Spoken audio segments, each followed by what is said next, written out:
Amis de l'histoire du roman historique, bonjour. Donc aujourd'hui nous allons traiter un sujet vaste qui en fait s'étale sur 3 siècles, à peu près de 1080 à 1291. C'est la date de la perte de la dernière place maritime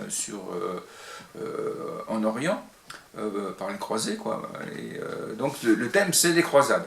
Donc j'ai pris deux œuvres complètement différentes, parce que je trouvais ça intéressant de confronter deux avis très différents. Donc ça c'est enfin c'est pas le roman, c'est un essai, mais d'un grand romancier, Amin Malouf, comme c'est pas la première fois que je l'évoque, Amin Malouf. Donc il est né au Liban, lui. Donc c'est sur les lieux c'est là qu'a eu lieu une grande partie de la croisade, pas que à Jérusalem, mais également dans le Liban actuel. Né au Liban, il vit à Paris. Et il a eu le prix Goncourt en 93 et il est membre de l'Académie française, etc. Donc c'est un auteur très reconnu qui a fait énormément de romans très intéressants, que j'ai évoqués plusieurs fois. Là, en l'occurrence, très tôt dans sa carrière, il avait publié ça, c'était en 83, chez Lattès. Donc c'est les croisades vues par les Arabes, la Barbarie franque en Terre Sainte. Donc c'est une opinion bien tranchée, voilà, sur les croisades. Donc c'est intéressant, ça sera pour la semaine prochaine. Et ensuite, pour faire quelque chose de très différent, j'ai pris donc une œuvre qui a difficilement été... on ne retrouve pas beaucoup d'œuvres aussi exhaustives que celle de René Grousset. Ce sont des livres qui ont été publiés dans les années 30, donc au XXe siècle. Donc c'est très ancien, là j'en ai 8 volumes. Alors vous voyez, c'est des tomes qui font quand même en grand format leur 350 pages au moins, sinon plus. Et il y en a 8 volumes, donc ce n'est pas que évoqué, ça rentre vraiment dans les détails. Et puis il y a des cartes de géographie, il y en a plein, il y a également quelques illustrations, et c'est très bien fait. Il existe une édition Ploche, je me souviens plus dans quelle édition, mais ça se trouve, vous faites les croisades René Grousset sur internet, vous trouverez l'édition, et donc c'est très diffusé, c'est très bien fait aussi, il y a autant d'illustrations et surtout de cartes de géographie, c'est vraiment très bien. Et donc quand on s'intéresse aux croisades et puis aux romances autour des croisades, il y a plein de livres qui ont été édité, il n'y a pas que, bien sûr, celui d'Amin Malouf, il y en a beaucoup, et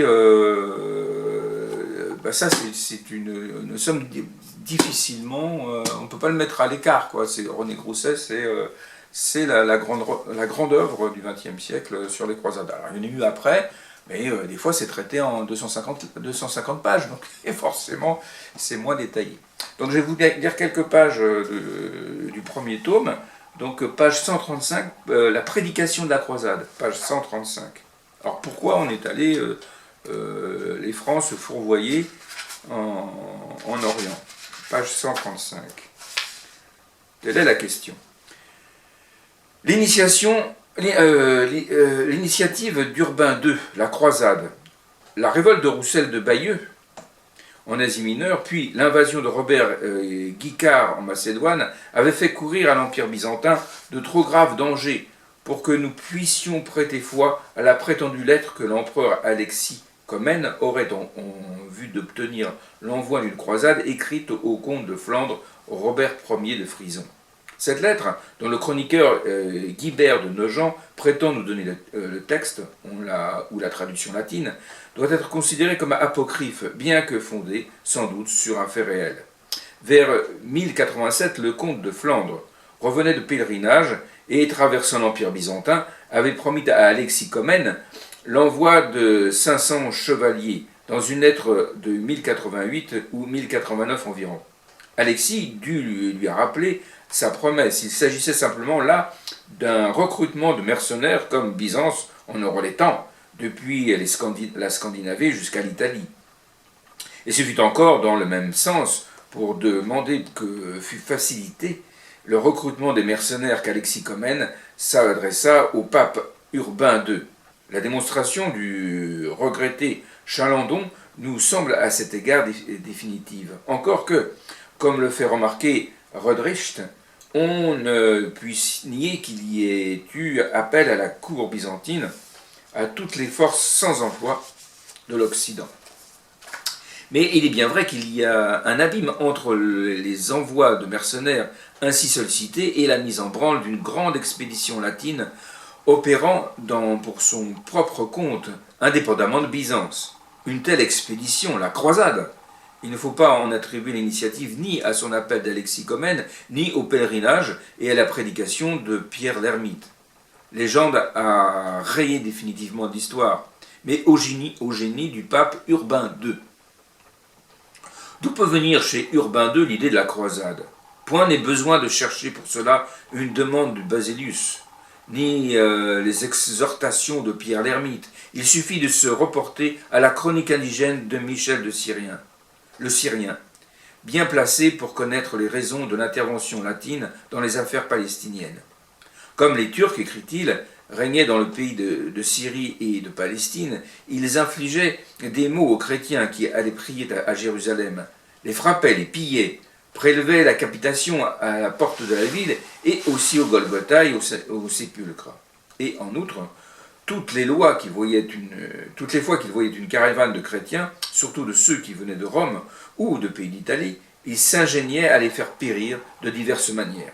Les vexations dont le pèlerinage était systématiquement l'objet depuis la conquête seljoucide suffisent à expliquer le projet d'Urbain II. Avant, on pouvait aller au pèlerinage assez facilement en Terre Sainte, avant l'arrivée des Seljoucides. Le grand pape dut garder longtemps son plan secret. Dans son dernier et magistral ouvrage, Chalandon a définitivement établi que l'idée d'une expédition latine pour refouler les musulmans en Asie, comme on commençait à les refouler en Espagne, ne se forma qu'assez tard dans l'esprit d'Urbain II, et qu'il ne la manifesta qu'une fois pleinement mûrie. Il semble qu'il n'en ait pas été question dans la circulaire qu'Urbain adressa pour convoquer le concile de Clermont, concile destiné à régler différentes affaires ecclésiastiques, dont l'excommunication du roi de France Philippe Ier. Au concile même, qui s'ouvrit le 18 novembre 1095, les 9 premières journées furent consacrées, comme il était annoncé, à des questions de discipline ecclésiastique, et ce ne fut que le 10e jour, que le 27 novembre, qu'Urbain II invita les chrétiens à s'unir pour aller délivrer les lieux saints. À travers les diverses restitutions littéraires qu'ont essayé de nous en donner les chroniqueurs, nous pouvons supposer que le pape traça un éloquent tableau des malheurs de la Terre Sainte. Déjà en octobre 1009, le calife fatimide El-Hakim avait fait détruire l'église de la résurrection à Jérusalem. Mais c'était surtout la conquête seljoucide qui avait aggravé la situation des lieux saints. Ce sont les Turcs et leur barbarie que, d'après les chroniqueurs, incrimine Urbain II. De fait, la conquête de Jérusalem sur les Fatimides par le général seljoucide Atsiz en 1071 avait provoqué de nouvelles catastrophes.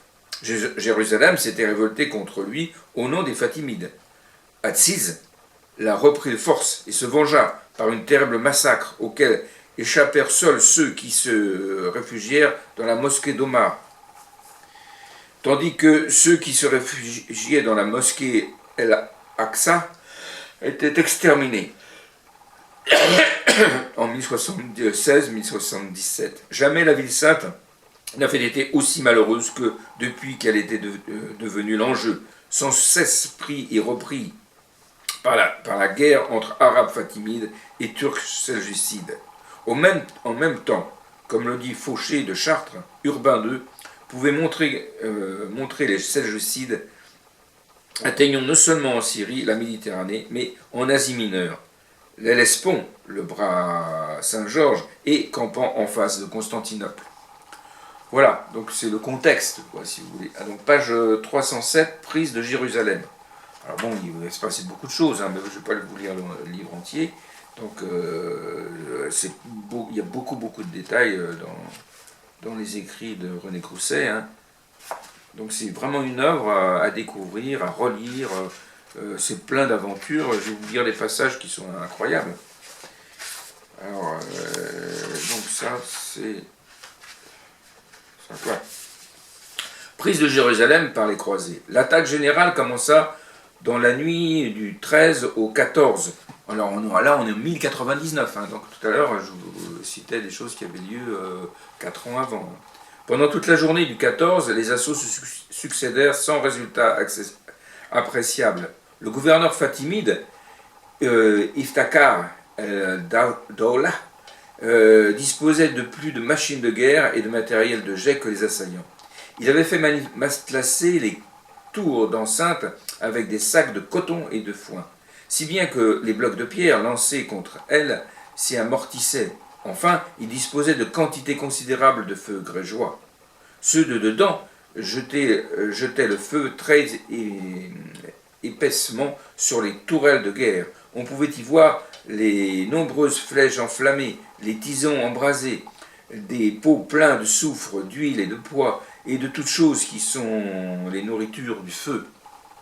L'assaut reprit plus violent le vendredi 15 juillet.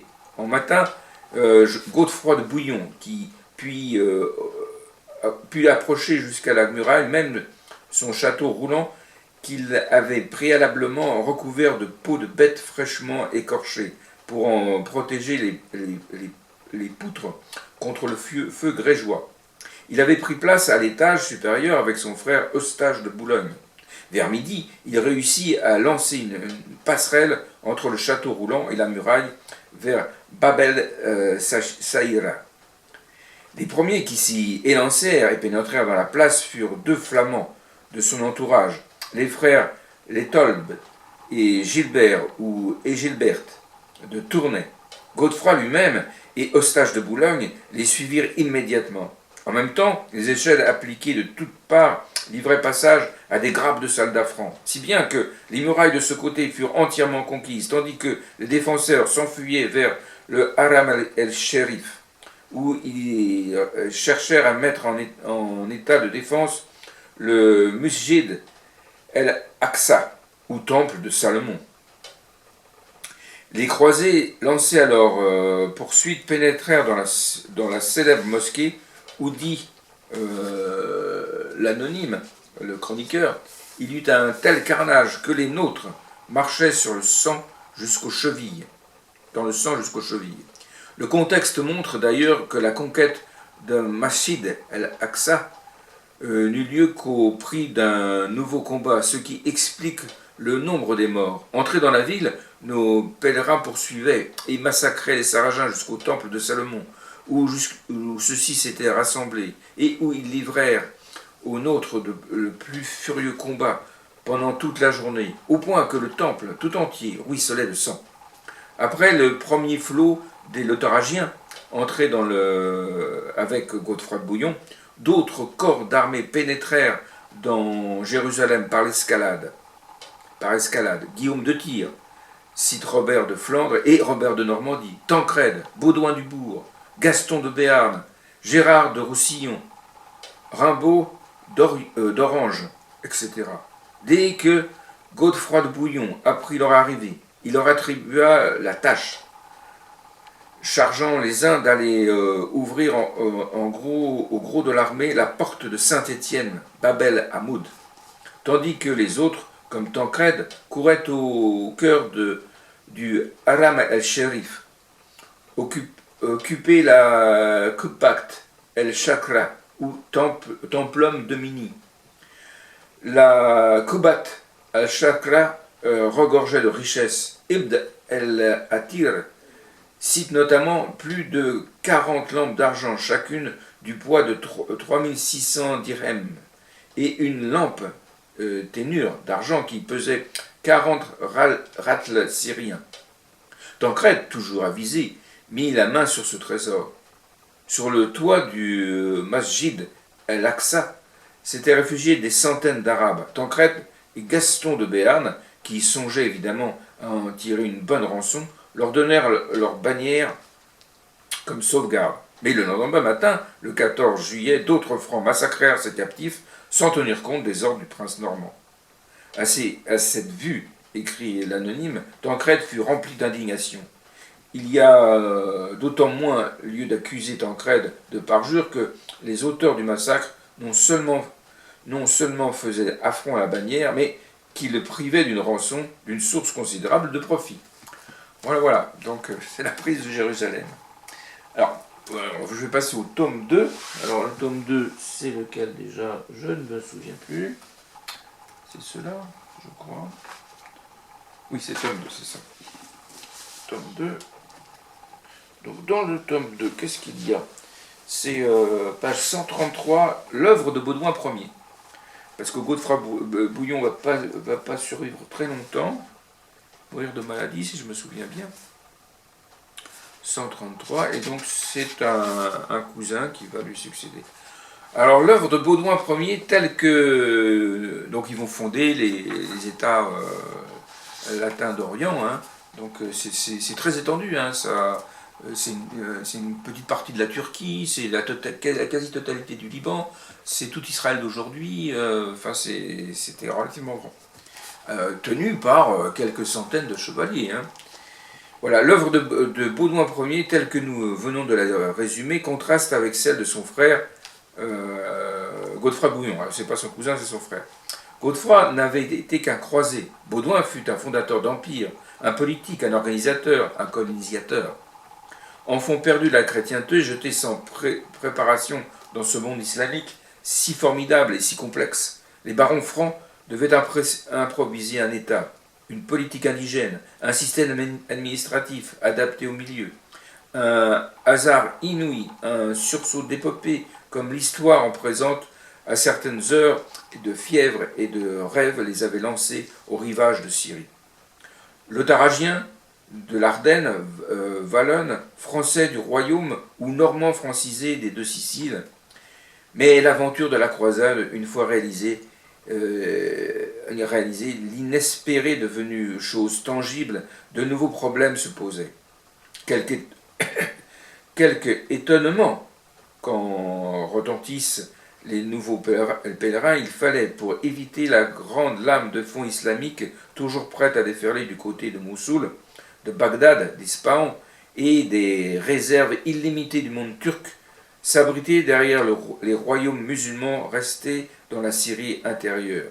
Conquérir la Syrie musulmane tout entière, briser cet islam puissant et raffiné qui allait de la Marmara au golfe de Bagdad, du Yémen à Samarcande, c'était ce que, il y a deux pages, que les naïfs compagnons de Pierre l'ermite avaient pu songer à accomplir.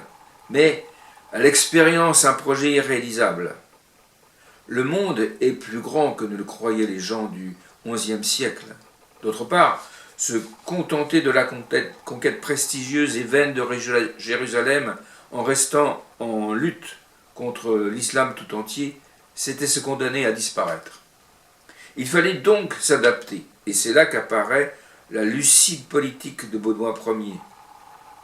Se faire rapidement une place au milieu du monde islamique, jouer un rôle dans cet équilibre syro-musulman, où les nouveaux arrivants trouvaient toujours des alliés tout prêts pour s'opposer à eux, aux menaces de contre-croisades venues de l'Iran seljoukside. Ce fut en effet un prodige de sagesse politique que de maintenir en dépit du milieu cet État latin, d'autant plus exposé qu'il se trouvait au point de choc de la croisade et du djihad. Il fallait, et ce fut l'œuvre propre de Baudouin Ier, que ses successeurs ne firent que continuer, introduire l'esprit politique en pleine guerre sainte, malgré l'indignation brouillonne des nouveaux pèlerins, qui ne comprenaient pas les accommodements des francs créoles avec des damasquins et des alépins, sans plus que les mollahs de Bagdad et de Mossoul ne s'expliquaient la relative tolérance des musulmans de Damas ou d'Alep envers les Farenji. Voilà le contexte de la succession à Baudouin. Voilà, ensuite, page 261, Tancrède. 261, Tancrède. 261. Voilà, conquête d'Apamée et reprise de Cafartab par Tancrède. Alors je vous disais, il y avait d'autres lieux de conquête. Donc Tancrède, c'est sur l'Oronte, donc c'est quasiment en Turquie actuelle. C'est en Turquie actuelle. Tancrède compléta sa réinstallation sur la rive orientale de l'Oronte en s'emparant à la faveur de l'anarchie musulmane de l'importante ville d'Apamée, ou Famia, Kalat Muddik en turc, je crois. Le récit de cet événement a l'avantage de situer la croisade en pleine lumière dans le milieu turco-arabe contemporain.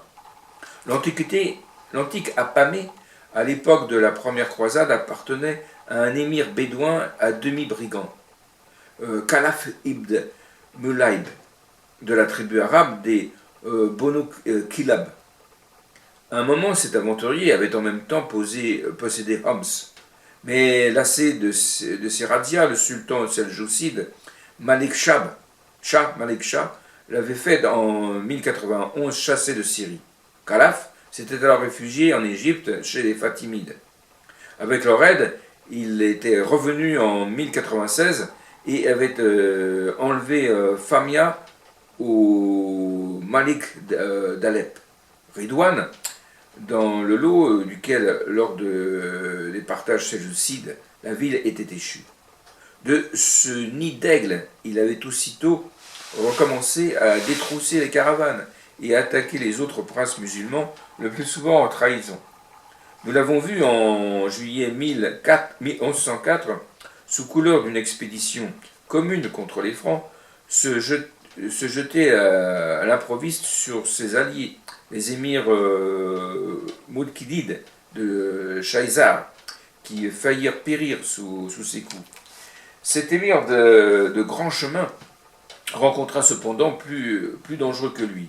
Il s'était attiré la haine du Malik d'Alep, Ridwan. Or, Ridwan était le protecteur et l'allié de la terrible secte des assassins ou ismaéliens. Le chef des Ismaéliens à Alep, Abu Tahir, l'orfèvre persan, se chargea de débarrasser la Syrie du chef bédouin. On a vu que Tancrède venait de s'emparer de Sermim, entre Apamée et Alep. Le cadi de Sermim se réfugia à Apamée, chez Khalaf, qui lui fit bon accueil. Mais le cadi était secrètement rallié à la secte ismaélienne.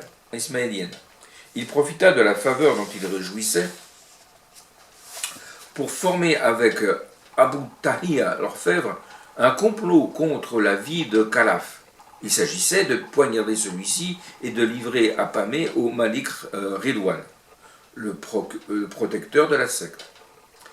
À la demande du cadi, Ridwan envoya à Apamée 300 hommes choisis parmi les anciens habitants de Sermine, pourvus de chevaux, d'armes et de têtes de francs.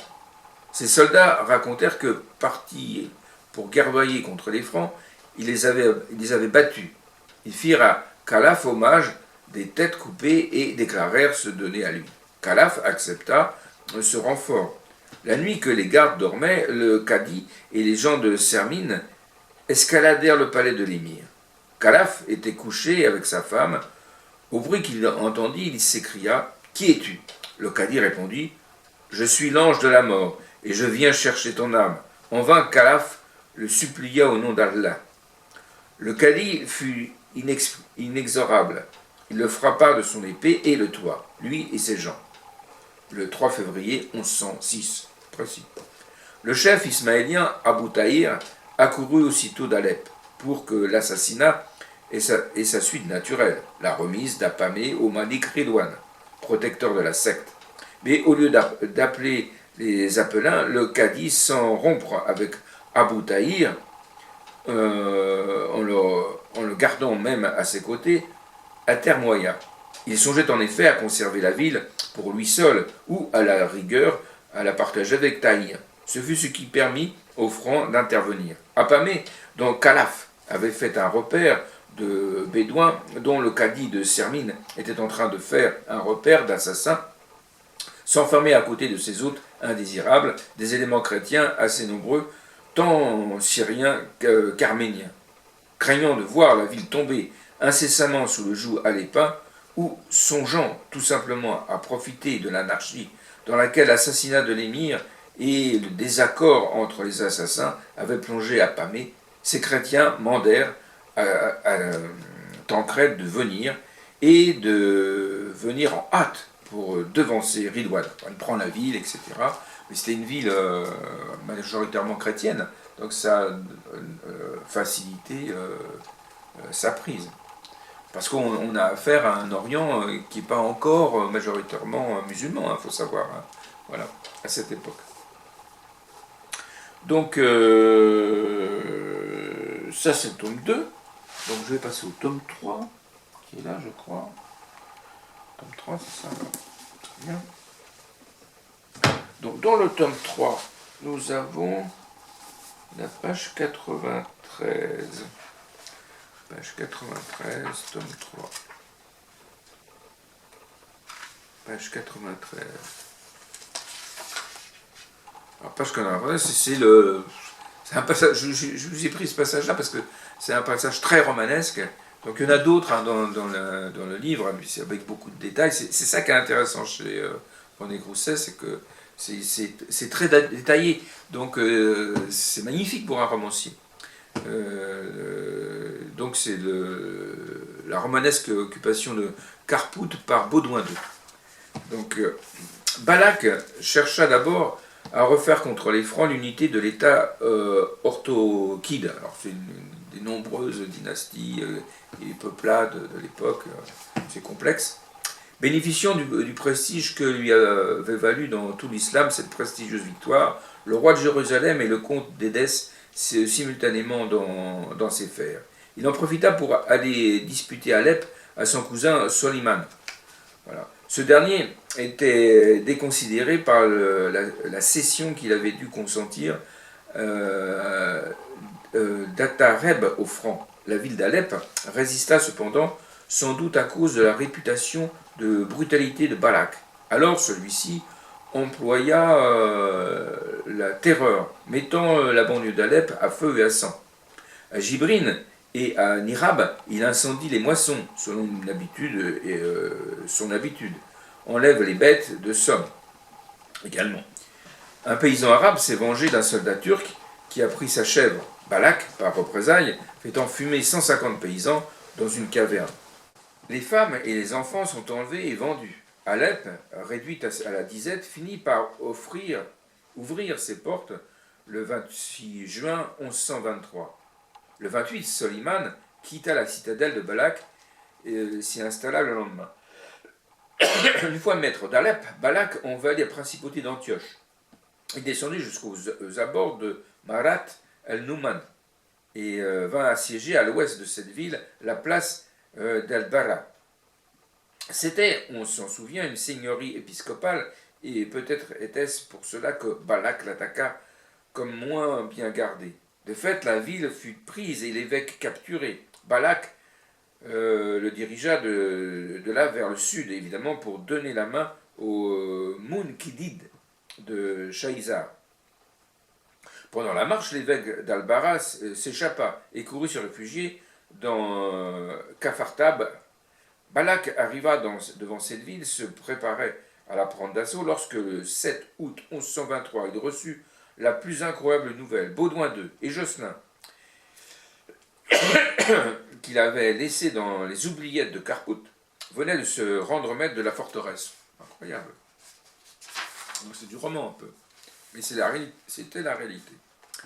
L'épisode est un des plus romanesques de cette histoire. Enfermé avec Baudouin II dans les oubliettes de Kharpout, Josselin de Courtenay avait trouvé le moyen d'entrer en rapport avec les Arméniens du pays.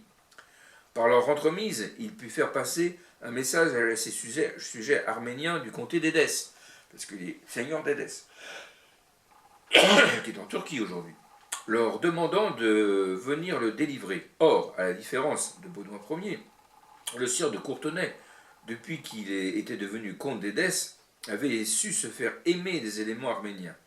50 de ces braves gens, hommes de cœur et de ruse, conçurent pour le délivrer un plan d'une hardiesse inouïe.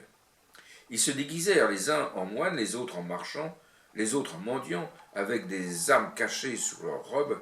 Ils portèrent des couteaux sous leurs habits qui étaient larges. Et d'Édesse ou de Béchini se mirent en route vers Carpout. Arrivés près de la ville, ils jouèrent avec un sang-froid prodigieux le scénario concerté. Se présentant aux portes, ils vinrent se plaindre au gouverneur Orthokide de soi-disant injustice dont ils avaient été victimes. Ceux qui étaient déguisés en moines vinrent au château comme s'ils voulaient se plaindre des outrages qu'on leur avait faits dans les abbayes, et ils demandaient à parler aux baillis auxquels ils voulaient exprimer leur plainte. Quelques-uns vinrent comme marchands se plaindre qu'on les avait volés. On les laissait entrer parce qu'ils paraissaient être des gens du pays.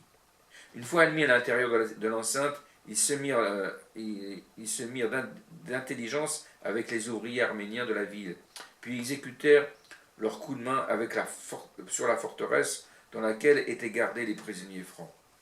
Ils s'élancèrent dans la forteresse, dit Mathieu d'Édesse, et se firent un jour jusqu'à la prison. Les soldats qui les rencontrèrent dès l'entrée furent égorgés, puis, fermant la porte, ils parvinrent, en poussant de grands cris, jusqu'à celle de la tour où étaient détenus le roi de Jérusalem, Jocelyn et Galéran, ainsi que d'autres chefs, et brisèrent leurs liens avec des transports d'allégresse. Ils rendirent ainsi la liberté à une foule de guerriers, d'hommes et de femmes. Quelques habitants du pays, des Arméniens évidemment, s'étaient introduits dans la prison pour aider les libérateurs. Et le roi et ses compagnons, dégagés de leurs chaînes, s'emparèrent de la forteresse et de toute la maison de Balak. Par un coup de chance inespéré, le roi de Jérusalem, hier captif dans les oubliettes de Carpout, se voyait aujourd'hui maître de cette forteresse, patrimoine de son ennemi. Restait à s'y maintenir ou à en sortir, toute chose également difficile, car les Turcs, revenus de leur surprise, bloquaient étroitement la place. Et on se trouvait en plein massif du Taurus, grand arménien, au fond de la vallée perdue de Mouratsou, où on convainc que Baudouin II se maintiendrait avec les Araméens dans la forteresse, tandis que Jocelyn essaierait, à ses risques et périls, d'aller chercher du secours en Syrie. Le roi se mit en grand soin de garnir ce château, lui et les Arméniens qui l'avaient libéré. Ils essaieraient de bien la défendre jusqu'à ce que le secours vienne, et ils espéraient qu'il ne tarderait pas beaucoup. Alors, donc le Jocelyn en question, il est allé des environs de Mossoul jusqu'à Jérusalem, ce qui est fort loin. Il est revenu avec une armée de secours et il a délivré tout ce petit monde. C'est des aventures incroyables. Voilà, donc on va finir avec le tome 6, la grande défaite des Francs à Atine. Donc c'est en 1187. 1187, la bataille d'Atine. Avec Saladin. C'est page 50. Saladin. Page 50. Alors, la marche à la mort. L'armée franque s'ébranla donc à l'aube de Séphorie vers Tibériade. La journée du 3 juillet se leva torride. Le moral de l'armée était mauvais car, même jour, même pour les simples chevaliers qui n'avaient pas entendu les abjurations de Raymond III, l'absurdité de la marche imposée, l'incapacité de Guy par la mort des Templiers apparaissait évidente. Les prédictions du comte de Tripulé se réalisaient de point en point. On quittait les fraîches eaux de Séphorie pour la zone de collines caillouteuses, arides et nues, qui moutonnent au sud et à l'est du Djebel Touren. Oui, ils avaient un dirigeant, un roi de Jérusalem, pas compétent, quoi. Au contraire, l'armée de Saladin, adossée à la côte de Tibériade, bénéficiait des excellentes eaux du lac, devait se trouver dans la plus favorable condition. Toute sa tactique allait être d'empêcher les Francs d'accéder au lac, tout simplement, de les maintenir dans la fournaise qui, par cette dure journée de juillet en Palestine, s'étendait entre Touran, El-Shazira, Loubia, Kestana, Khan Madin et Atin. Dans ces conditions, le sort de la bataille était écrit d'avance sur le terrain. Saladin lut, comme l'avait fait Raymond III, à la nouvelle du mouvement des Francs, écrit Abu Shama, le sultan éprouva une vive satisfaction. Voilà, s'écria-t-il, ce que nous désirions.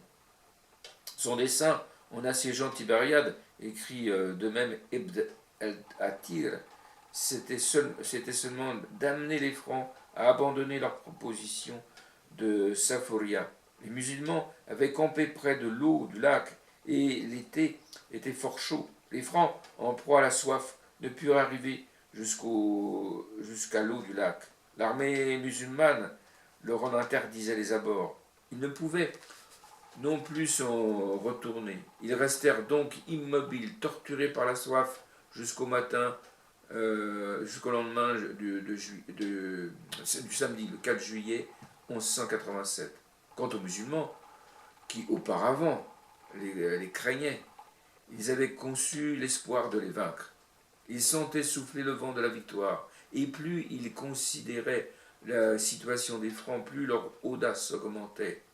Tout le long de la nuit, ils poussaient les cris « Allah est grand, il n'y a d'autre Dieu qu'Allah ». Voilà, donc faut lire ces livres, c'est magnifique, c'est une somme extraordinaire de connaissances. Il y a 8 volumes, hein. Je ne sais plus le nombre, je crois que c'est 4 volumes en édition poche, donc c'est quand même des pavés. Et lisez ça, c'est magnifique.